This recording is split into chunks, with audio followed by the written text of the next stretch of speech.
नमस्कार साथियों, welcome to L1 classes. आज की इस क्लास से हम लोग बीएससी थर्ड ईयर का सिलेबस हम लोग पढ़ना शुरू करेंगे। फाइंड आउट तो पहले से है। और बीएससी थर्ड ईयर के सिलेबस में हम लोग आज की क्लास में सिलेबस का डिस्कशन करेंगे। फिर आगे की क्लास से जो भी इसके part one, paper 1, paper 2, paper 3 के जो भी सिलेबस हैं उनकी हम लोग चर्चा करेंगे। तो आइए हम लोग देखते हैं यहाँ पे बीएससी थर्ड ईयर का सिलेबस।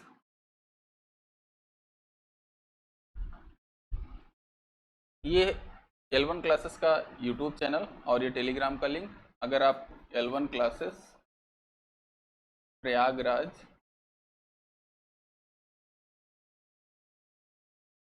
सर्च करते हैं प्ले स्टोर पे, तो इस लोगों के साथ आपको एक ऐप मिलेगा और इस ऐप पे जाके बाकी की सारी जानकारी आप जैसे बीएससी थर्ड ईयर के साथ साथ आप लोग एसएससी की तैयारी, बैंकिंग की तैयारी या फिर आप सिविल की तैयारी जहाँ पे भी करना चाहते हैं, तो L1 क्लासेस आपको एसएससी की तैयारी करने वाले स्टूडेंट्स के लिए अलग से कोर्सेस उपलब्ध कराता है। आप वहाँ पे जाके सारी जानकारी ले सकते हैं। और L1 क्लासेस की टीम जो है वो एक वेल एक्सपीरियंस टीम है और उसमें बहुत सारे लोग सिलेक्टेड हैं। तो एक सिलेक्टेड टीम के मार्गदर्शन में आप लोगों को तैयारी करने का मौका मिलेगा और जिससे आप लोग कोशिश करेंगे कि मतलब अगर थोड़ा सा प्रयास करेंगे आप लोग अपनी तरफ से तो जल्दी ही मतलब सिलेक्शन के चांसेस बढ़ जाएंगे। सिलेक्शन होना या ना होना वो आपके मतलब कैलिबर पे डिपेंड करता है। कैलिबर का मतलब ये कह सकते हैं कि आपने कितनी मेहनत की है। और हमारी L1 क्लासेस की टीम जो है आपको एक बेस्ट कोर्स प्रोवाइड करेगी और जिसके माध्यम से आप लोग इस सफलता की सीढ़ी में एक मतलब मजबूत स्टेप्स लेते हुए आगे बढ़ सकते हैं। ठीक है, तो आइए हम लोग सिलेबस देखते हैं। बीएससी थर्ड ईयर का सिलेबस 2016 के बाद से ये इफेक्टिव में आया था, मतलब इफेक्ट हुआ था, इसका प्रभाव मतलब लागू हुआ था। सबसे पहले तो जो पेपर 1 है उसका नाम होता है एडवांस इन्फ्रेंस। एडवांस इन्फ्रेंस में जो चीज़ें यहाँ पर लिखी गई हैं उनको पढ़ने से पहले एक चीज़ हम आपको बता दें कि एक बार आप सेकेंड ईयर का जो इन्फ्रेंस थियरी है, जो बीएससी सेकेंड ईयर का फर्स्ट पेपर है, उसको एक बार रिवाइज कर लीजिएगा और एक बार रिवीजन करके ही जो मतलब यहाँ पे आइए तो ये टॉपिक्स जो समझने हैं ये समझना आसान हो जाएगा, क्योंकि इसमें डायरेक्टली वहाँ के रिजल्ट्स बीएससी सेकेंड ईयर का जो फर्स्ट पेपर है उसके डायरेक्टली रिजल्ट्स, बहुत सारे रिजल्ट डायरेक्टली यूज होते हैं। तो इस केस में हमें ये लगता है कि आप लोग एक बार अगर उसको रिवाइज कर लेंगे तो अच्छे से समझ में आएगा। बाकी जो चीज़ें नहीं समझ में आएंगी तो उसके लिए यहाँ पे एक नंबर लिखा जा रहा है। ये नंबर, इस नंबर के माध्यम से आप लोग डायरेक्टली हमसे बात कर सकते हैं और जो भी आपको यहाँ पे कन्फ्यूजन रहेगा वो कन्फ्यूजन दूर किया जाएगा। ठीक है, और ताकि आप लोग एक इलाहाबाद यूनिवर्सिटी का ट्रेंड भी है कि थोड़ा सा परसेंटेज अच्छा नहीं बनता, तो यहाँ पे हम कोशिश ये करेंगे कि आप लोगों का थर्ड ईयर का परसेंटेज अच्छा रहे और जिससे ओवरऑल परसेंटेज ठीक ठाक रहे। और बाकी भविष्य में जहाँ पे कुछ एग्ज़ाम होते हैं जहाँ पे परसेंटेज के बेस्ड पे होता है, कुछ जगहों पे देखेंगे तो शॉर्ट लिस्टिंग ही परसेंटेज के बेस पे होती है, तो वहाँ पर मतलब आप लोगों को कोई दिक्कत ना हो। और अब यहाँ पर देखेंगे हम लोग तो यूनिट 1 है। यूनिट 1 में है truncated mixture and non central distributions. तो सबसे पहले यहाँ पर देखेंगे तो इसमें लिखा है compound truncated and mixture distribution non central chi square TF and यहाँ पर TF distribution and their properties. ये इतनी चीज़ें आपको यूनिट 1 में पढ़नी है। अब सबसे पहले यहाँ पर देखेंगे तो कंपाउंड डिस्ट्रीब्यूशन की चर्चा की गई है। कंपाउंड डिस्ट्रीब्यूशन ऐसा डिस्ट्रीब्यूशन होता है जहाँ पे ये कह सकते हैं कि दो रैंडम वेरिएबल्स होते हैं। जैसे ज़्यादातर केस में नेगेटिव बाइनोमियल को हम कंपाउंड डिस्ट्रीब्यूशन कहते हैं, क्योंकि उसका एस्टिमेशन 2 स्टेप्स में होता है। और फिर उसके बाद यहाँ पर देखेंगे ट्रंकेटेड। ट्रंकेट का मतलब होता है किसी भी डिस्ट्रीब्यूशन में काट छांट करना। ये ध्यान में रखिएगा, एक ब्रीफ डिस्कशन हम लोग सिलेबस का कर रहे हैं। अभी जब सिलेबस आगे पढ़ेंगे, जब हम कंपाउंड डिस्ट्रीब्यूशन, ट्रंकेटेड डिस्ट्रीब्यूशन की बात करेंगे तो वहाँ पर इसकी एक विस्तृत जानकारी आपको दी जाएगी और एक डिटेल चर्चा यहाँ पे की जाएगी। अभी क्या है, हम सिलेबस का डिस्कशन कर रहे हैं, तो इसलिए हम इसकी एक ब्रीफ जानकारी के रूप में आपको बता रहे हैं। ट्रंकेट का मतलब होता है किसी भी डिस्ट्रीब्यूशन में कुछ कटाई करना या छटाई करना, इस तरीके से, मतलब किसी एक पोर्शन को उसमें से अलग कर देना। तो यहाँ पर ट्रंकेटेड डिस्ट्रीब्यूशन हो जाएगा, मतलब किसी भी डिस्ट्रीब्यूशन को कहेगा कि ट्रंकेट करिए किसी पॉइंट ए से, तो मतलब क्या हो गया कि ए के पहले उस पॉइंट की सारी प्रोबेबिलिटीज़ को हमें हटा देना है, ठीक है। फिर उसके बाद मिक्सचर डिस्ट्रीब्यूशन। मिक्सचर डिस्ट्रीब्यूशन का मतलब ही ऑब्वियस है, स्पष्ट है कि जो मिक्सचर हो कई डिस्ट्रीब्यूशंस का या फिर कई रैंडम वेरिएबल्स का, कुछ इस तरीके से वहाँ पर मिक्सिंग होगी। फिर यहाँ पर ध्यान दीजिएगा कि ये आपके लिए ज़्यादा इंपॉर्टेंट है, non central chi square T F distribution and their properties. इसलिए हम ये कह रहे हैं कि यहाँ पर आपका बेस्ड कई टू प्रैक्टिकल होते हैं, और ये ध्यान दीजिएगा हम आपको प्रैक्टिकल भी यहाँ पर लाइव, मतलब जैसा आज आपको यहाँ पे हम सिलेबस में खड़े होकर बता रहे हैं, किसी दिन आपका जो भी सॉफ्टवेयर यूज होता होगा, चाहे वो आर हो, चाहे सिस्टेट हो या SPSS हो, तो SPSS में थोड़ा सा मुश्किल होगा। नॉर्मली जो है मतलब आर पे ही सारे प्रैक्टिकल कराए जाते हैं, तो आर पे जितने भी प्रैक्टिकल आपके रहेंगे, या नॉर्मल कुछ यूनिवर्सिटीज़ में जैसे जो स्टेट यूनिवर्सिटीज़ हैं वहाँ पर एक्सेल में ही कराया जाता है, कहीं कहीं अभी ज़्यादातर जगहों पे, तो उनके लिए एक्सेल पे, और आप लोगों के लिए आर पे, ये सारे प्रैक्टिकल्स आप लोगों को यूट्यूब चैनल पे, L1 क्लासेस के यूट्यूब चैनल पे आपको मिल जाएंगे, ठीक है। अब यूनिट जो दूसरी यूनिट है इसमें है एस्टिमेशन थियरी, और एस्टिमेशन थियरी में हम लोग यहाँ पे चर्चा करेंगे कि मतलब इसमें जो स्टैटिस्टिक्स हैं उनका हम एस्टिमेशन कैसे करते हैं, और उसके जो डिफरेंट मेथड्स बताए गए हैं उनकी हम लोग चर्चा करेंगे। तो यहाँ पे सबसे पहले कंप्लीटनेस सफिशिएंसी की चर्चा करेंगे, फिर राव ब्लैकवेल थ्योरम और लेहमैन-सेफ थ्योरम, और फिर उसके बाद यहाँ पर देखेंगे तो वन पैरामीटर एक्सपोनेंशियल फैमिली की बात होगी, फिर उसके बाद और इसके कंप्लीटनेस की, तो इसमें एक दो थियरम्स हैं, वहाँ पे भी हम थियरम्स की चर्चा करेंगे, जहाँ पर ये बोला जाता है कि वन पैरामीटर एक्सपोनेंशियल फैमिली एक निश्चित फॉर्मेट की है e⁻t(x) समथिंग में, तो वो कंप्लीट होती है, उस पर थियरम बताएंगे, फिर उसके बाद उस पर हम क्वेश्चन बताएंगे आप लोगों को, ठीक है। फिर उसके बाद क्रैमर राव इनइक्वालिटी, फिर BLU मतलब बेस्ट लीनियर अनबायस्ड एस्टिमेटर्स, इसकी चर्चा होगी। फिर उसके बाद हम लोग आ जाएंगे हाइपोथेसिस में, और हाइपोथेसिस में एक चीज़ ध्यान में रखिएगा कि हाइपोथेसिस यहाँ पर आप लोगों को सेकेंड ईयर वाली हाइपोथेसिस को अच्छे से रिवीजन करना पड़ेगा, अच्छे से रिवाइज करना पड़ेगा, क्योंकि सेकेंड ईयर में जो आपको थोड़ी सी हाइपोथेसिस यहाँ पे सिलेबस में है, उस सिलेबस का थोड़ा सा एडवांस वर्जन यहाँ पे हाइपोथेसिस में देखने को मिलेगा। जैसे वहाँ पर likelihood ratio test, LR test नहीं पढ़े हैं। लाइक्लीहुड रेशियो टेस्ट क्या है कि NP जो नियमान पियर्सन लेमा था उसका एडवांस वर्जन है, या जिसको हम कह सकते हैं कि अनबायस्ड जो मतलब मोस्ट पावरफुल टेस्ट था, MP टेस्ट था, उसी का एडवांस वर्जन है, जहाँ पर हमारी हाइपोथेसिस कोई एक या दोनों, जो भी हमारे पास दोनों हाइपोथेसिस होती हैं, नल हाइपोथेसिस हो या कंपोजिट अल्टरनेटिंग हाइपोथेसिस हो, वो कंपोजिट हो जाती है, तो उस केस में हम लाइक्लीहुड रेशियो टेस्ट का यूज करते हैं। फिर उसके बाद अनबायस्ड टेस्ट है, फिर NP लेमा है फॉर रैंडमाइज्ड टेस्ट, फिर randomized test for binomial and Poisson distribution, chi square test of goodness fit, और फिर कॉन्टीजेंसी टेबल अच्छे से पढ़िएगा, क्योंकि यहाँ पर जब भी आप लोग अभी ASO JSO का एग्जाम देंगे तो कॉन्टीजेंसी टेबल से एक आध क्वेश्चन आपको पूछ लिया जाता है, स्पेशली 2x2 कॉन्टीजेंसी टेबल दे दिया जाता है और उसमें कुछ ना कुछ पूछता रहता है, ठीक है।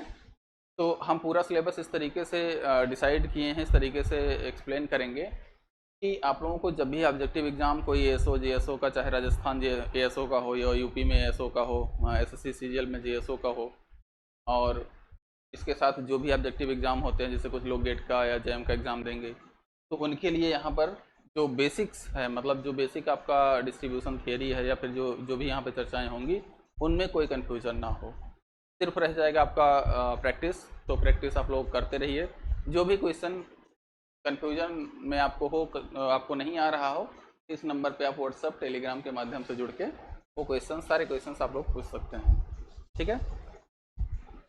और फिर उसके बाद test of equality of several variances, तो इसमें देखेंगे तो जो हमारे पास टेस्ट फॉर इक्वालिटी है और इनकी हम चर्चा करेंगे, सेवरल वेरिएंसेस की। और फिर उसके बाद significance test for correlation coefficient, तो जो भी इसके टेस्ट रहेंगे वहाँ पर हम इसकी टेस्टिंग की भी चर्चा कर लेंगे, इसलिए क्योंकि यहाँ पे थोड़ा सा इसका एडवांस वर्जन है। और ये एडवांस वर्जन आपके जब आईएसएस का एग्ज़ाम देंगे ना तो उसमें जो है यहाँ पे बड़ा काम आता है, ठीक है। यही मतलब इलाहाबाद यूनिवर्सिटी की एक महानता भी कह सकते हैं कि इन्होंने सिलेबस इस तरीके से रखा है कि आपके जो आईएसएस का सिलेबस है उससे काफ़ी कुछ मैच करता है, ठीक है। तो अब हम आगे देखते हैं, आगे चौथा इसका जो यूनिट है पेपर 1 की, ये Bayesian estimation and interval estimation है। बेजियन एस्टिमेशन में क्या है, प्रायर एंड पोस्टीरियर डिस्ट्रीब्यूशन है, बेज एस्टिमेटर है, फिर under squared error loss function, ये क्या होते हैं स्क्वायर्ड एरर लॉस फंक्शन, इसकी चर्चा हम लोग वहाँ पे करेंगे जब आएंगे तो स्क्वायर्ड एरर लॉस फंक्शन की। फिर posterior variance and Bayes risk, फिर interval estimation, concept of confidence interval and confidence coefficient, फिर शॉर्टेस्ट लेंथ कॉन्फिडेंस इंटरवल, इसकी हम लोग चर्चा करेंगे, ठीक है। अब हम लोग जो दूसरा हमारा पार्ट है या दूसरा पेपर है, design of experiment and non parametric statistic, इसकी चर्चा हम लोग करेंगे फिर पहला पेपर खत्म होने के बाद। और इस पर ध्यान दीजिएगा, आपके बहुत सारे प्रैक्टिकल्स रहेंगे, कई प्रैक्टिकल्स ऐसे रहेंगे कि जो आपको यहाँ पे डायरेक्टली कोरिलेट करेंगे। इसमें सबसे पहले 1 way ANOVA 2 way ANOVA technique की हम बात करेंगे, फिर उसके बाद यहाँ पे single observation per cell and equal number of observation per cell की बात करते हैं। और यहाँ पर ध्यान दीजिएगा कि यहीं पे आपका जब आईएसएस का सिलेबस आप देखेंगे तो वहाँ पर ये इक्वल और अनइक्वल नंबर में भी पूछ लेता है कभी कभी, ठीक है। अनइक्वल नंबर ऑफ ऑब्जर्वेशन है, मतलब थोड़ा सा इसी का एक स्टेप आगे बढ़ के वहाँ पे पूछ लेता है, तो इसकी भी हम लोग चर्चा करेंगे। जो आपके सिलेबस में है इसकी सिलेबस की चर्चा होगी, और जल्दी ही हम लोग कोशिश कर रहे हैं कि आईएसएस का भी सिलेबस लॉन्च हो जाए। और आईएसएस का सिलेबस में आपको सभी पेपर्स जो 6 पेपर्स हैं उनको एक वेल एजुकेटेड टीम के माध्यम से हम लोग पढ़ाएंगे, और जिसमें जो इलाहाबाद यूनिवर्सिटी के लोगों की मेन प्रॉब्लम है कि वो स्टैटिक्स वाला पोर्शन तो अच्छे से कर लेते हैं, पेपर 1 और पेपर 2 जो है उसमें थोड़ा सा उनको दिक्कत होने लगती है। तो हम लोग कोशिश करेंगे कि जल्दी ही उसका मतलब सिलेबस अच्छे से कवर किया जाए, और test series, offline test series Allahabad में ऑर्गेनाइज़ की जाए। और जो लोग ऑनलाइन हमसे जुड़ेंगे तो वो ऑनलाइन माध्यम से टेस्ट सीरीज़ को अटेम्प्ट कर सकते हैं, लेकिन जो ऑफलाइन माध्यम से रहेंगे तो उनके लिए ऑफलाइन यहाँ पे इलाहाबाद में ही टेस्ट सीरीज़ ऑर्गेनाइज की जाएगी, ठीक है। फिर उसके बाद अगला हमारा यूनिट है डिज़ाइन ऑफ एक्सपेरिमेंट का। तो डिज़ाइन ऑफ एक्सपेरिमेंट में randomisation, replication, local control, complete randomize design CRD, randomize block design RBD, और Latin square design LSD, missing plot technique 2 की पावर 2 और 2 की पावर 3 फैक्टोरियल एक्सपेरिमेंट की चर्चा करेंगे। ये यूनिट आपकी मतलब काफ़ी आसान है, और इस पे ध्यान में रखिएगा कि हाँ एक आध प्रैक्टिकल रहता है, और मिसिंग प्लॉट टेक्निक पे एक आध क्वेश्चन भी रहता है जब भी ऑब्जेक्टिव एग्जाम आता है। ऑब्जेक्टिव एग्जाम में एक आध क्वेश्चन यहाँ पे रहता है। फिर उसके बाद LSD, RBD, CRD में किसी का डिग्री ऑफ फ्रीडम कहीं कुछ इस तरीके से पूछता रहता है। जो प्रॉपर एग्ज़ाम्स होते हैं, मतलब ये कहने का हमारे कि जो ऑब्जेक्टिव एग्ज़ाम्स होते हैं उनमें। फिर इसके बाद ऑर्डर स्टैटिस्टिक की बात होगी। तो ऑर्डर स्टैटिस्टिक क्या होती है, और फिर उसके बाद distribution of maximum, minimum and RF order statistic, फिर joint distribution of RF and SH order statistic, फिर इसके बाद distribution of range, distribution free confidence interval for quartiles and distribution free tolerance interval, इन सब की हम लोग चर्चा ऑर्डर स्टैटिस्टिक में करेंगे। और फिर इसके बाद हमारे पास आएगा non parametric test. Non parametric test पे भी आपके सभी पे कम से कम एक प्रैक्टिकल रहता है। तो प्रैक्टिकल आपको यूट्यूब चैनल पे प्रोवाइड कर दिया जाएगा और ऐप में भी डाल दिया जाएगा, जहाँ से भी आप लोग उसको एक्सेस करना चाहें वो एक्सेस कर सकते हैं। ठीक है। और ज़्यादातर इन्फॉर्मेशन L1 क्लासेस का जो टेलीग्राम चैनल है उसको आप लोग ज्वाइन कर लीजिए। तो L1 क्लासेस के टेलीग्राम चैनल में ही सारी इन्फॉर्मेशन आपको एक साथ प्रोवाइड की जाती है। ठीक है। तो ये हो गया साइन टेस्ट, विल्कोजन टेस्ट, और फिर उसके बाद मीडियन टेस्ट, रन टेस्ट। अब हम लोग आते हैं पेपर 3 पे, इकोनॉमिक स्टैटिस्टिक्स जिसको कहते हैं एंड ऑपरेशन रिसर्च। ये ध्यान में रखिएगा कि यहाँ से आपके जो भी ऑब्जेक्टिव एग्ज़ाम होते हैं वहाँ के लिए बहुत ही इम्पोर्टेंट है, स्पेशली इंडेक्स नंबर। और इसके बाद आगे यहाँ पर आएगी linear programming end game theory. ठीक है। तो ऑब्जेक्टिव एग्जाम के लिए सबसे इस मतलब पेपर में देखेंगे तो इंडेक्स नंबर ही है। ठीक है। तो यहाँ पर देखेंगे कि economic statistic and operation research में economic time series and income distribution, ये यूनिट 1 है। और इसमें हमारे पास क्या हो जाएगा, टाइम सीरीज डेटा जो हमारे पास एनालिसिस करते हैं, specially method of least square के माध्यम से हम लोग ज़्यादातर इसकी एनालिसिस करेंगे। और फिर component of time series, additive and multiplicative model, फिर इसके बाद method of determination of trend, growth curve, analysis of seasonal component, फिर उसके बाद सीजनल इंडिसेस, फिर analysis of income and allied distribution. ठीक है। और फिर Pareto distribution, graphical test, fitting of Pareto law और इलस्ट्रेशन, और फिर उसके बाद log normal distribution and its properties, Lorenz curve and Gini coefficient. ये दोनों बहुत ही इंपॉर्टेंट हो जाते हैं for one day exams. One day exam के लिए यहाँ पर क्या हो जाएगा कि लॉरेंस कर्व और गिनी गुणांक, जो गिनी कोफिशिएंट है, इस पे आपके बहुत सारे क्वेश्चंस पूछे जाते हैं कि अगर गिनी कोफिशिएंट का मान बढ़ रहा है तो देश में बेरोजगारी या कुछ जो भी मतलब उसके रिलेटेड टर्म होते हैं, जो नॉर्मली बेरोजगारी की ही बात करता है, तो या फिर डिमांड की बात करता है, तो उसमें डिमांड और बेरोजगारी एक तरीके से एक कह सकते हैं कि जैसे जैसे बेरोजगारी बढ़ती है वैसे वैसे डिमांड भी कम होने लगती है। ठीक है। दोनों एक दूसरे के इन्वर्सली रिलेटेड होते हैं, तो उनकी यहाँ पर चर्चा हम लोग करेंगे।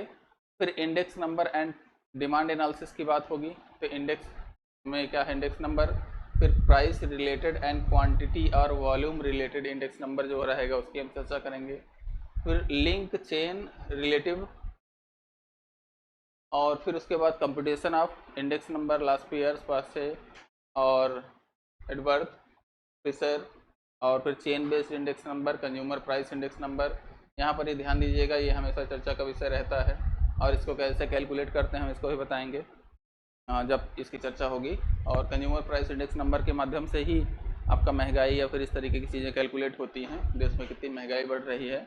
जब आप लोग नौकरी में जाओगे तब इसका ज़्यादा मतलब समझ में आएगा कि जब गवर्नमेंट कहेगी सितंबर के महीने में, सितंबर या अक्टूबर के महीने में, कि केंद्र सरकार की अगर नौकरी कर रहे हैं तो उसमें पेपर में एक हेडिंग छपेगी या एक लेटर निकलेगा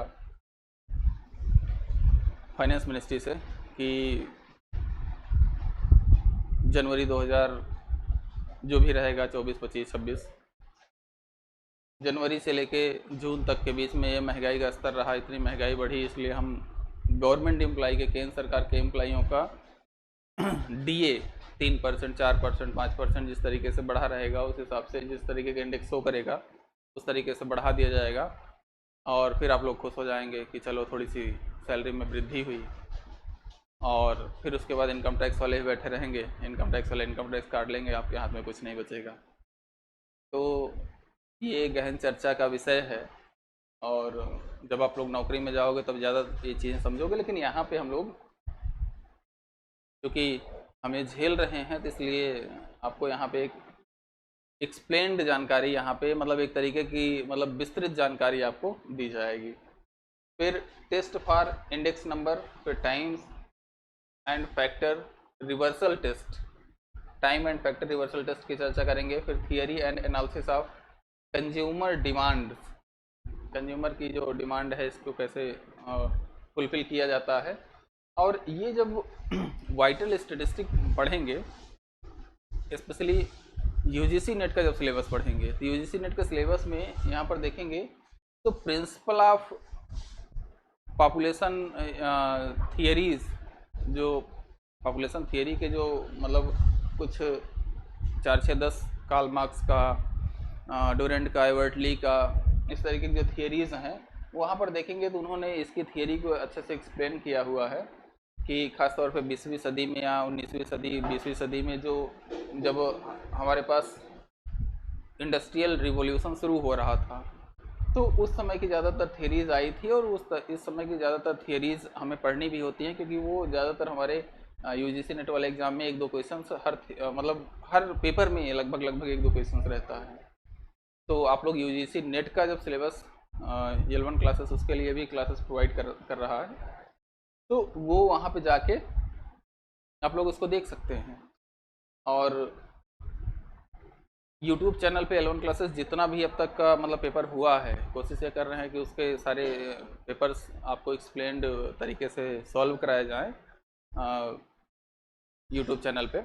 और कोशिश ये करिए कि सभी लोग वहाँ पे जाके उन पेपर्स को देखिए, और पेपर्स को ऐसे ना देखिए कि बैठ रहे हैं क्या कर रहे हैं क्या नहीं। खाना पीना जब बनाते समय, खाना पीना खाते समय नॉर्मली शॉर्ट्स देखने से अच्छा है, या कोई मूवी देखने से अच्छा है कि आप लोग इस वीडियो को चला के रखिए। इस वीडियो को चला के रखेंगे तो कुछ आपके मतलब दिमाग में घुसता रहेगा थोड़ा थोड़ा कि इस तरीके का क्वेश्चन आता है।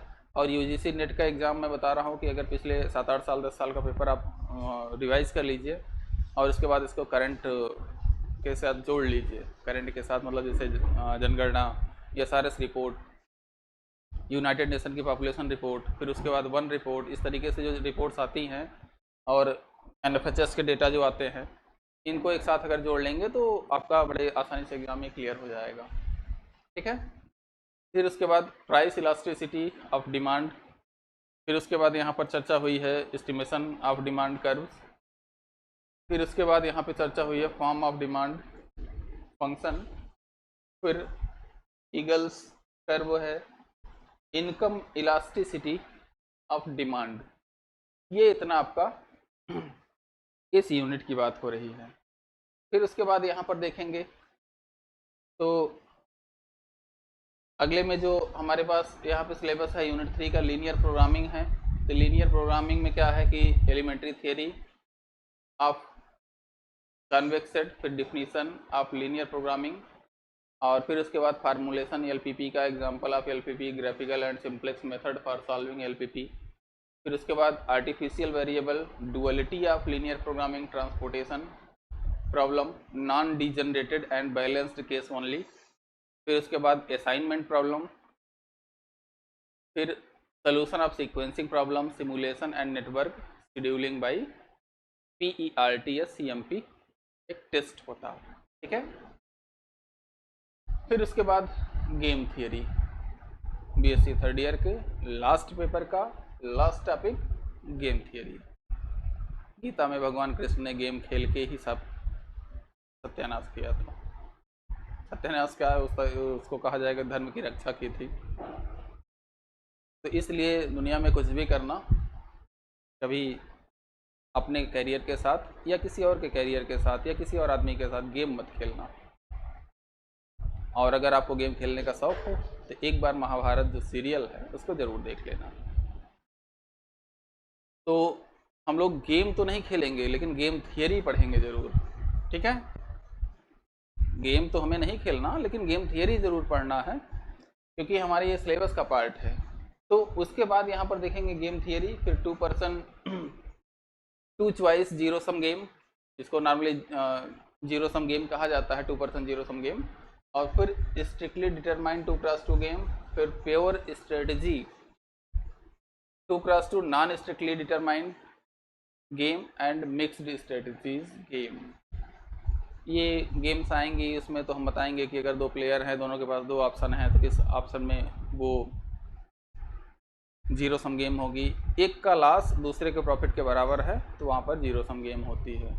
ये थोड़ी बहुत तो कह सकते हैं भारतीय शेयर मार्केट या कोई भी शेयर मार्केट हो, उसमें ये ज़्यादातर केसेस में होल्ड करती है कि एक आदमी जब लॉस करता है दूसरा आदमी कमाता है। तो इसलिए हम आपको यही सलाह देंगे कि गेम थियरी पढ़िए ज़रूर, लेकिन गेम ना खेलिएगा किसी के साथ, क्योंकि हो सकता है आपका छोटा सा गेम किसी का जीवन बर्बाद कर दे। तो इसलिए गेम थियरी के माध्यम से आप लोगों को ये जानकारी, ये कहानी आपको बताई सुनाई जाएगी।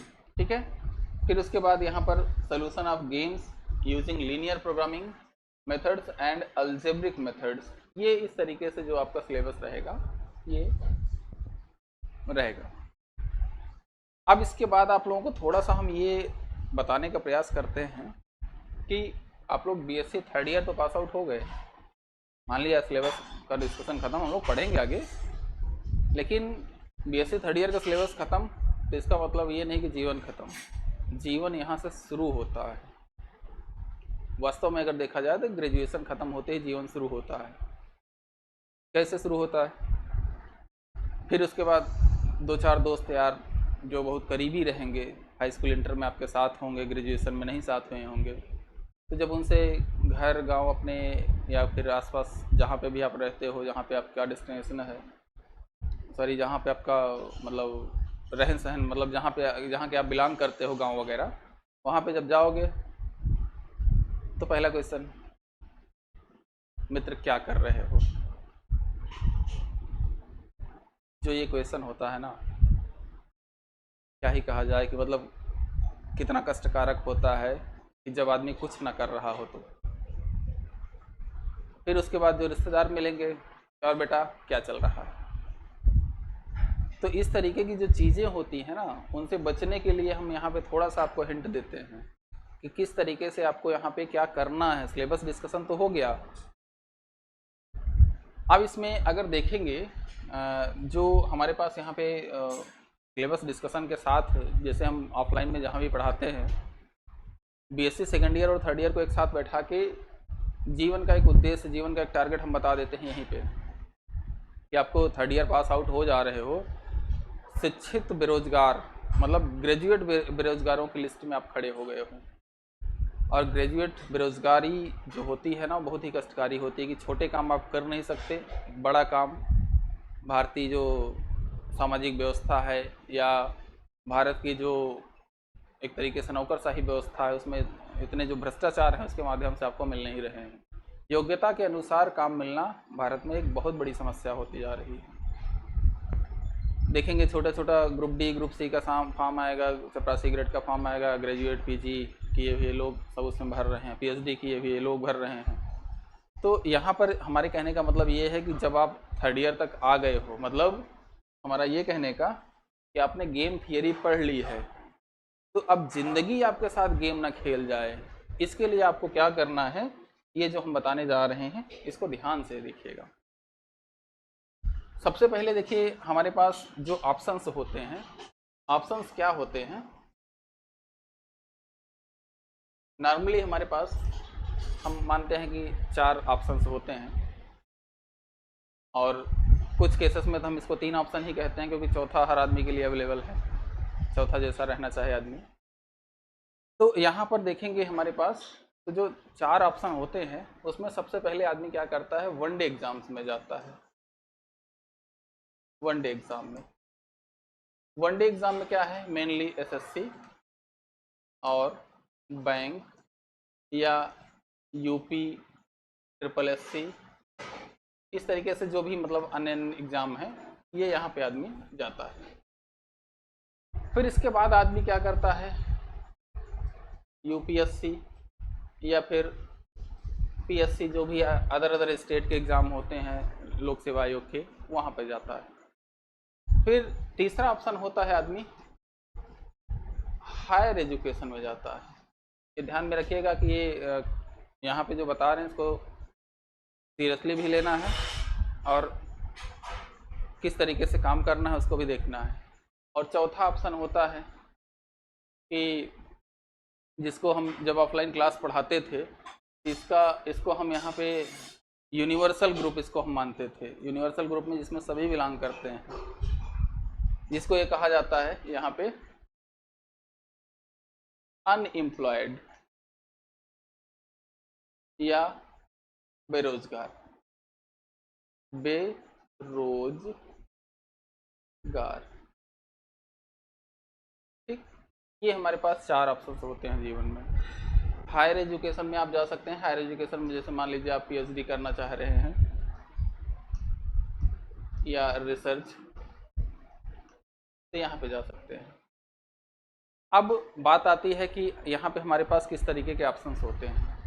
जो ध्यान में रखिएगा, जो मिडिल क्लास फैमिली होती है, मिडिल क्लास फैमिली में क्या होता है कि माँ बाप की एक लिमिटेड इनकम होती है और उसके साथ आपसे वो अपेक्षा करते हैं कि आप ग्रेजुएशन के साथ या ग्रेजुएशन के जस्ट कंप्लीट होने के बाद कुछ ना कुछ आप करिए ताकि उनकी अपनी लाइफ सही हो सके। और ध्यान में रखिएगा, कभी जीवन में सब कुछ करिएगा, माँ बाप का साथ नहीं छोड़िएगा, क्योंकि वो अपना जीवन ख़त्म कर देते हैं आप लोगों को एजुकेट करने में। तो जब उनका बुढ़ापे का समय आए तो कोशिश ये करिएगा कि उनका जीवन एक अच्छा जीवन बीते।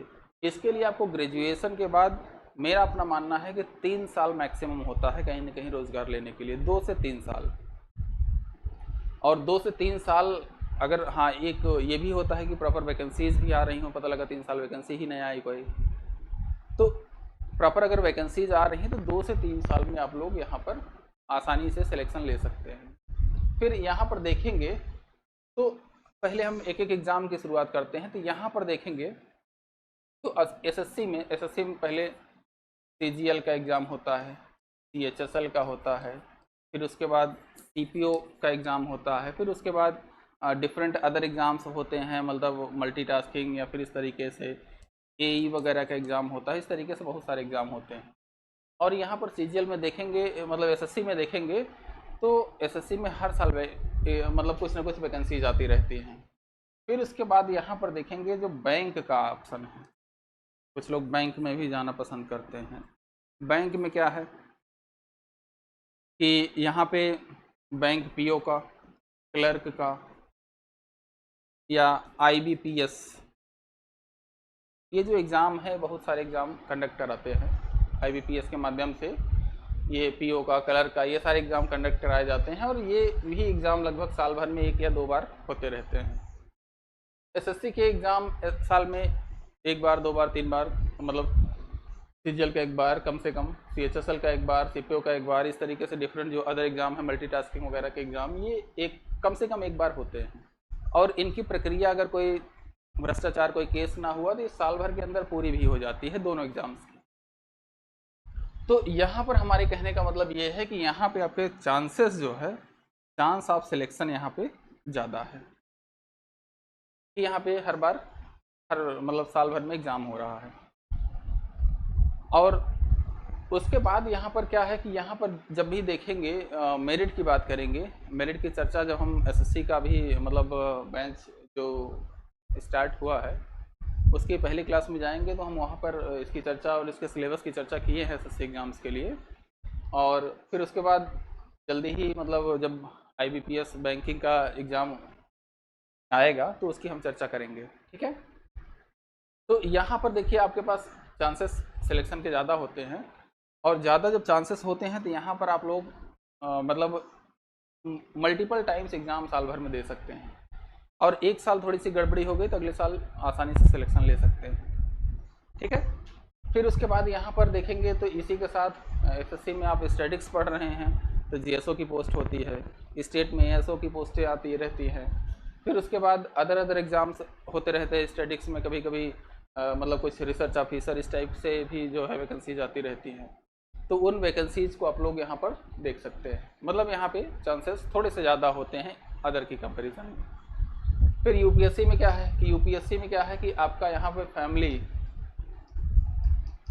फैमिली बैकग्राउंड आपका मैटर करता है। ध्यान में रखिएगा, ये बिल्कुल थोड़ा सा इसमें चीज़ें इग्नोर करिएगा। कुछ लोग नहीं, जैसे रिक्शे वाले का लड़का आईएएस हो गया, समोसे वाले का लड़का आईएएस हो गया, सब्जी वाले का लड़का आईएएस हो गया, उनके परसेंटेज बहुत कम है, ये ध्यान में रखिएगा। परसेंटेज का मतलब कुछ नेचुरली कुछ गॉड गिफ्टेड लोग होते हैं, मेरा ऐसा मानना है कि जो मतलब कितना भी उनको पास मतलब अभाव हो चीज़ों का, तो उनमें वो बहुत सारी चीज़ें मैनेज करते हुए अच्छा एग्ज़ाम क्रैक कर ले जाते हैं। अब देखेंगे तो भारत में हज़ारों लाखों की संख्या में रिक्शे वाले हैं, किसी एक दो लड़के का जो मतलब इस किसी एक दो रिक्शे वाले का लड़का सिलेक्शन पाता है। क्यों? क्योंकि जब प्रॉपर गाइडेंस नहीं मिल पाएगी तो वो सिलेक्शन लेना थोड़ा सा मुश्किल होता है। और वहीं मिडिल क्लास फैमिलीज या पर जो हायर क्लास फैमिलीज हैं, जितने भी सिलेक्शंस होते हैं, अभी जो लेटेस्ट आप एग्जांपल देखिए यूपीएससी का, पीएससी का जितने भी रिजल्ट आ रहे हैं, ज़्यादातर बीटेक वाले होते हैं। और कौन सा ऐसा रिक्शा वाला है जो अपने लड़के को बीटेक कराता है? क्योंकि बीटेक की फीस ही 10 लाख, 15 लाख, 20 लाख है। या आईआईटी वगैरह में हो गया तो अलग मैटर है। हमें मोस्ट ऑफ दी केसेस की बात कर रहा हूँ जो ज़्यादा मतलब जहाँ पे ज़्यादा पॉपुलेशन बिलोंग करती है। तो यहाँ पे फैमिली बैकग्राउंड आपका मैटर करेगा। और यहाँ पे एग्ज़ाम जो है साल भर में 1 या 2 मिलेंगे आपको देने के लिए। और चूंकि ये यहाँ पर रिटन एग्ज़ाम होता है, रिटन एग्ज़ाम का मतलब आप उसमें डिस्क्रिप्टिव वे में आप हल कर रहे हो चीज़ें, तो वहाँ पे आपकी बहुत सारी चीज़ें मैटर करती हैं, आपका स्किल, फिर उसके बाद इंटरव्यू वगैरह होता है। तो इसमें हमारे ये कहने का मतलब हो गया कि इसमें थोड़े थोड़े चांसेस जो है इसकी तुलना में कम होते हैं। नो डाउट ये राजाओं की जॉब है, राजाओं की जॉब है। एक बार आईएएस या फिर यूपीएससी फाइनल हो जाए, आईएएस आईपीएस बन जाए तो आप राजा की तरीके से जीवन बिताएंगे। लेकिन जो मिडिल क्लास फैमिली की हम बात कर रहे हैं, जो मतलब नॉर्मल गरीब घर के बच्चे होते हैं, उनके लिए राजाओं के जीवन से पहले एक स्टेप होना ज़रूरी होता है। क्योंकि अगर मान लीजिए वो राजाओं की फैमिली में, राजाओं के इसमें ग्रुप में नहीं पहुंच पाए तो उनका जीवन एक भिखारी से भी बेकार, एकदम रद्दी जीवन होता है। क्योंकि आप लोग ग्रेजुएट हो चुके होंगे उस समय तक, तो आपसे ये काम भी नहीं होगा कि हम छोटा मोटा काम शुरू कर लें। जैसे देश में बोला नहीं जाता कि पकौड़े तलना भी रोजगार है, तो जो कहता है उसे कह दो कि 2 दिन तल के देख लो। तो इसमें ये चीज़ें, हमारे कहने का मतलब ये है कि फैमिली बैकग्राउंड बहुत ही मैटर करता है। आपका फैमिली बैकग्राउंड अच्छा है, सिलेक्शन नहीं भी होगा तब भी यहाँ पे आपका मामला चल जाएगा। तो उस केस में यहाँ पर आपको देखना है कि आपको यूपीएससी या पीएससी की तैयारी में जाइए। और मेरा तो ये कहना है कि एक जगह आप सिलेक्शन ले लीजिए तब यहाँ पे जाइए, क्योंकि आपके पास एक बेस होना चाहिए। एक बेस होता है आदमी के पास तो ज़्यादा अच्छे से काम करता है। ठीक है। फिर इसके बाद आप हायर एजुकेशन में जा रहे हैं तो आप इसके साथ पीजी करिए, और पीजी करिए। फिर उसके बाद क्या है,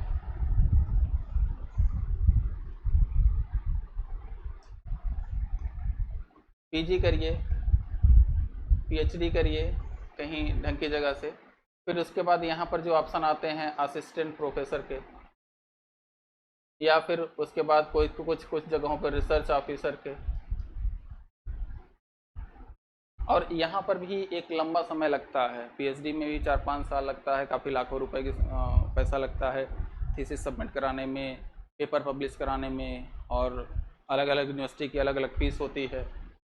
किसी थोड़ा सा कम रिनाउंड यूनिवर्सिटी में चले जाएंगे, पीएचडी कर लेंगे तो वहाँ की डिग्री की उतनी वैल्यू नहीं जितना जेएनयू, डीयू, इलाहाबाद यूनिवर्सिटी या फिर इस तरीके से बीएचयू वगैरह की जो डिग्री की वैल्यू है। तो यहाँ पर भी देखेंगे तो एक मतलब हायर एजुकेशन में भी एक मतलब यहाँ पे एक अच्छी चीज़ ये है कि यहाँ कंपटीशन कम है अन्य की तुलना में, यहाँ कंपटीशन कम है। लेकिन यहाँ पर एक चीज़ देखेंगे कि इसके लिए फिर आपको यहाँ पे कम से कम नेट या जेआरएफ कुछ इस तरीके की चीज़ें क्वालिफाई करनी पड़ेंगी। फिर उसके बाद आप असिस्टेंट प्रोफेसर वगैरह बन जाएंगे। तो मेरा अपना मानना है कि सबसे सुकून का जीवन अगर होता है तो वो डिग्री कॉलेज या यूनिवर्सिटी में आप टीचर हो जाइए। प्राइमरी का टीचर में उतना अच्छा जीवन नहीं है जितना यहाँ पे है। ठीक है, 1-2 क्लासेस लेनी होती हैं दिन भर में, 2-3 क्लासेस से ज़्यादा होती नहीं हैं। फिर उसके बाद भी उतना काम नहीं होता जितना अन्य के पास होता है। ये मेरा पर्सनल एक्सपीरियंस मैं बता रहा हूँ। ठीक है, कहने को लोग कुछ भी कह सकते हैं कि मेरे पास बहुत काम है, कहते नहीं कि अपना ही काम या अपना ही जीवन सबसे कष्टकारी सबको लगता है। ये अनबायस्ड रूप में अगर देखेंगे तो यहाँ पे जो राजा का जीवन है, राजा साहब का, ये राजा साहब 24 घंटे के मतलब एक तरीके से कहा जाए ये राजा साहब 24 घंटे के नौकर होते हैं।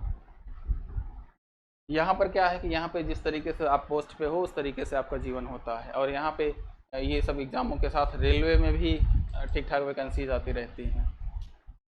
तो जहाँ पे भी आप जिस तरीके का मतलब यहाँ पे थोड़ी वैकेंसी ज़्यादा है, यहाँ पे उसे थोड़ी सी कम वैकेंसी जाती हैं, फिर यहाँ पे और कम हो जाती हैं। बाकी ये तो सदाबहार ग्रुप है ही, कुछ नहीं कर रहे हैं। जब आपकी जेब खाली हो तो चौराहे पे खड़े होकर ज्ञान देना अच्छा होता है, ये कहा जाता है। ये हमारे यहाँ एक मतलब एक पंडित जी हैं, वो बेचारे बताते रहते हैं कि कैसे कैसे लोगों से उनकी मुलाकात होती रहती है। तो वो मतलब अलग टाइप की चर्चाएं हैं, क्या हैं क्या नहीं, लेकिन मतलब यहाँ पे तो मतलब कोई भी नहीं जाना चाहेगा। तो एक छोटी सी चर्चा परिचर्चा में हम आपको ये बता दे रहे हैं कि मतलब आप लोग जब ग्रेजुएट हो जाइए तो इस तरीके का कुछ प्लान्ड तरीके से कुछ ऐसा काम करिए कि जिससे आपके साथ गेम ना हो। ठीक है, तो गेम आपके साथ ना हो। तो यहाँ पर देखेंगे इसके लिए क्या करना पड़ेगा आपको कि आप जब भी, हालांकि मैं ये सेकेंड ईयर से बताता हूँ कि जब भी जैसे भी आपका ग्रेजुएशन का पेपर ख़त्म हो जाए, जैसे मतलब आपका पेपर सभी समाप्त हो जाए, तुरंत वहाँ पे कोई ना कोई चाहे कोचिंग ज्वाइन कर लीजिए, जो भी आपको अच्छा लगे कोचिंग, और जहाँ पे भी आपको सुटेबल लगे, जहाँ का टीचर आपको अच्छा लगे कि हम अपने मतलब सेल्फ सेटिस्फाइड आप हों कि हमारा यहाँ से सिलेक्शन हो सकता है इस कोचिंग में पढ़ने से, या कोचिंग नहीं भी करना चाहते तो आप अलग से इंडिविजुअल आप पढ़ सकते हैं। यूट्यूब वगैरह पे इतने वीडियोस, इतनी किताबें पड़ी हुई हैं कि आपका फैमिली बैकग्राउंड नहीं सपोर्ट कर रहा तब भी, और फैमिली बैकग्राउंड नहीं सपोर्ट कर रहा तो यहाँ पे हम आपको L1 क्लासेस पे आपको फ्री ऑफ कॉस्ट सारे कोर्सेस उपलब्ध करा देंगे, हमको कोई दिक्कत नहीं है। ठीक है, लेकिन यहाँ पे पेपर जैसे ख़त्म हो, यहाँ पे कुछ ना कुछ आप कंस्ट्रक्टिव जो है करने का प्रयास करेंगे। ऐसा नहीं कि नानी नाना के घर चले गए, कुछ लोग यहाँ पे वहाँ घूमने चले गए, तो ये काम बिल्कुल नहीं करना है। जैसे ही आपका एग्ज़ाम हो उस तरीके से, जो गर्मी का टाइम बचता है, टाइम पीरियड होता है जो नॉर्मली आपका मार्च में या फिर थोड़ा सा अप्रैल में जाके पेपर ख़त्म हो जाता है, फिर आधे अप्रैल से लेके मई जून जुलाई अगस्त तक देखेंगे आपके पास 4-5 महीने होते हैं, और अगर आप कोशिश करेंगे तो 4-5 महीने में ये पूरा सिलेबस कवर कर सकते हैं। ये वनडे एग्जाम्स के, सिविल वाले में थोड़ा सा टाइम लगता है। सिविल वाले में टाइम इसलिए लगता है क्योंकि वहाँ पर डिटेल तरीके से पूछी जाती हैं चीज़ें, और इसका सिलेबस बहुत वास्ट है, बहुत ही ज़्यादा सिलेबस है। तो इस तरीके से आप लोगों को यहाँ पे थोड़ा सा टाइम लगेगा। आप जहाँ जाना चाहें वहाँ पे जाइए, और हम लोग जो कोशिश कर रहे हैं कि आपको यहाँ का जो सिलेबस रहेगा, मतलब जो एसएससी बैंकिंग के लिए हम आपको मैथमेटिक्स, रीजनिंग, इस तरीके की चीज़ें पढ़ाएंगे, वो कोशिश करेंगे कि इस तरीके से पढ़ाएं कि आपको यहाँ पे सी सेट ना पढ़ना पड़े। ठीक है, सी सेट यहाँ पे ना पढ़ना पड़े, और आपको नॉर्मली जो दूसरा पेपर है सी सेट के अलावा जो जीएस का पेपर होता है, उसकी आप लोग डायरेक्टली तैयारी कर सकें। ठीक है, तो ये चीज़ें जो हम बता रहे हैं, ये आप लोग थोड़ा सा दिमाग में अपने डालिएगा, और ये चीज़ें इतनी कारगर होंगी कितनी कारगर नहीं होंगी, ये आपकी फाइनली आपकी मेहनत पर डिपेंड करेगा। और एक दो चीज़ें हम आपको और बताएंगे कि जब आप सिलेबस पढ़ लीजिए, एक बार कहीं भी किसी भी कोचिंग से पढ़ लीजिए या अपने से पढ़ लीजिए, तो उसके बाद कोशिश ये करिए कि कम से कम 300 से 400 प्रैक्टिस सेट, अगर वनडे एग्ज़ाम का हल कर रहे हैं तो 300 से 400 प्रैक्टिस सेट कम से कम आपको हल करने हैं। 300 से 400 जब प्रैक्टिस सेट पहुंच जाएंगे, मतलब आप वहां तक प्रैक्टिस सेट हल करेंगे जहां पर आपको ये ना लगने लगे कि हमें ये क्वेश्चन पिछले किसी प्रैक्टिस सेट में मिला था। मतलब कोई भी आप पेपर देने जाएं तो आपको ये लगना चाहिए, भले वहाँ पे क्वेश्चन आपका गलत हो जाए, वो दिमाग में कितना याद है कितना नहीं याद है उस पर डिपेंड करेगा, लेकिन आपको ये देख के क्वेश्चन लगना चाहिए कि हाँ ये क्वेश्चन कहीं ना कहीं आया था। और जिस दिन आपको ये सिचुएशन में पहुँच जाए, आप ये समझ लीजिएगा कि निकट भविष्य में आपका सिलेक्शन हो जाएगा। और ये मान के, हाँ एक चीज़ और, निकट भविष्य में आपका सिलेक्शन हो जाएगा तो इसका मतलब वहाँ पे मेहनत थोड़ी बढ़ानी होगी। बढ़ानी इसलिए होगी कि आपके दिमाग में जो चीज़ें हैं वो मिस कर रही हैं, मतलब आपको रिवीजन बढ़ाना होगा। ऐसा नहीं कि ऐसा मान के बैठ जाइए कि अब हमारा सिलेक्शन हो जाएगा तो आप चद्दर ओढ़ के सो जाइए, ऐसा कुछ नहीं। वहाँ पे थोड़ा सा अपने आप को रिफ़ाइन करना होता है, मतलब स्टडी को स्मार्ट स्टडी में कन्वर्ट करना होता है। कि किस तरीके का ट्रिक हम बैठाएं, किस तरीके की चीज़ें हम पढ़ें कि हमारे दिमाग में ज़्यादा से ज़्यादा चीज़ें मतलब स्टोर रहें, और जब हम अगली बार पेपर देने जाएं तो वहाँ पर हमारे ये क्वेश्चंस जो गलत हुए हैं वो गलत ना हो। और एक चीज़ ध्यान में रखिएगा कि कहते नहीं कि एक नॉर्मल एक दिन अभी एक लोग ऐसे ही बोल रहे थे, मित्र हमारे, कि वो कह रहे थे कि अगर मतलब एक कहावत टाइप का था कि अगर किसी ने आपको धोखा दे दिया, चाहे वो एग्ज़ाम हो या और कोई जो भी आगे आप लोग समझ लीजिए, एक बार धोखा आप खा चुके हैं तो वो गलत बात नहीं है, लेकिन दोबारा आप धोखा खा रहे हैं तो वो गलत है। इसी तरीके से पेपर में होता है कि एक बार आपका क्वेश्चन गलत हो गया कोई, तो वो गलत बात नहीं है, लेकिन दोबारा वही क्वेश्चन आपका आंसर गलत हो रहा किसी एग्ज़ाम में तो वो आपके लिए हानिकारक होगा। ठीक है, तो इस तरीके की आपको माइंडसेट, इस तरीके की आपको चीज़ें तैयार करनी है कि एक बार कोई बात नहीं, पहली बार हम पेपर देने गए, हमारे बहुत सारे क्वेश्चन गलत हो गए, 100 क्वेश्चन का पेपर था, हमारा 5 ही क्वेश्चन सही हुआ, 95 क्वेश्चन हमारा गलत हो गया, कोई गलत बात नहीं है। लेकिन जब हम अगली बार पेपर देने जाएं तो ऐसा ना हो कि हमारा पिछले में हमारा 5 नंबर आया था तो इस बार 4 नंबर आए। ऐसा अगर आप लोग हो रहा आपके साथ तो आप पढ़ाई छोड़ के आप घर चले जाइए। फिर ये सिक्योरिटी मैं बता रहा हूँ कि पढ़ाई छोड़ के आप लोग उसी दिन घर चले जाइएगा जब आपका 1 साल 2 साल की तैयारी के बाद पहले पिछले साल 5 क्वेश्चन आता था, 5 नंबर आता था, इस साल 4 नंबर आ रहा है। तो इसका मतलब आप लोगों ने उस समय 1 साल 2 साल के अंदर कुछ नहीं पढ़ाई की है। स्मार्ट स्टडी के लिए ये ज़्यादा ज़रूरी है कि आपका इस साल 5 क्वेश्चन सही हुआ तो अगले साल 6 हो, 7 हो, 8 हो, इस तरीके से आप बढ़ते जाएंगे तो एक जगह आएगा 60, 70, 80% की मेरिट के बाद आप सेलेक्ट हो जाएंगे। ठीक है, तो आज की चर्चा परिचर्चा हम लोग यहीं तक रखते हैं, बाकी आप लोग देखेंगे। तो ये आपका L1 क्लासेस का यूट्यूब चैनल, ये टेलीग्राम का लिंक और ये नंबर,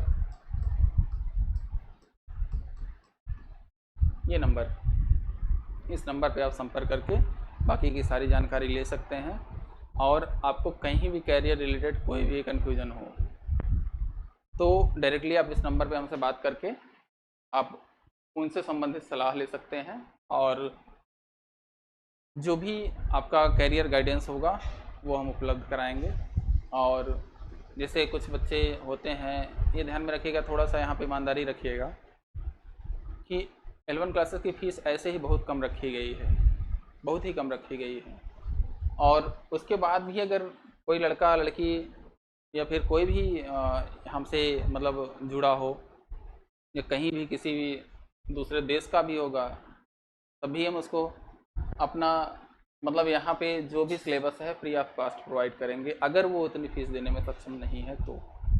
ठीक है, अब ऐसा ना हो कि आप हाथ में 20,000 का मोबाइल लेके आइए और कहिए सर हमारे पास 1,000 रुपये फ़ीस देने के लिए आपको नहीं है, तो उस केस में फिर आपको बाहर कर दिया जाएगा कि भाई एक काम कर, तो और भी कोई बहुत सारी कोचिंगें हैं, और भी कोचिंगों में देख ले, और इस तरीके से वहाँ पे मामला सेट नहीं हो पाएगा।